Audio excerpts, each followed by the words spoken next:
आंतरराष्ट्रीय सहकार वर्ष साजरं करताना राबवल्या जाणाऱ्या विविध उपक्रमात पर्यावरण संवर्धन आणि वृक्षारोपण यावर अधिक भर द्यावा असे निर्देश मुख्यमंत्री देवेंद्र फडणवीस यांनी दिले आहेत।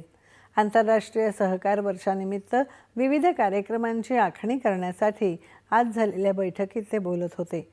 विविध सहकारी संस्थांच्या सक्रिय सहभागातून सर्व उपक्रम राबवावेत असे निर्देश मुख्यमंत्री देवेंद्र फडणवीस यांनी दिले।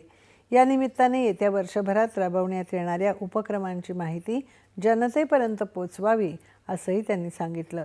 सहकार पुरस्कार 2025 साठी सहकारी संस्थांनी प्रस्ताव सादर करण्याची मुदत 31 जुलैपर्यंत वाढवण्याची सूचना मुख्यमंत्र्यांनी केली।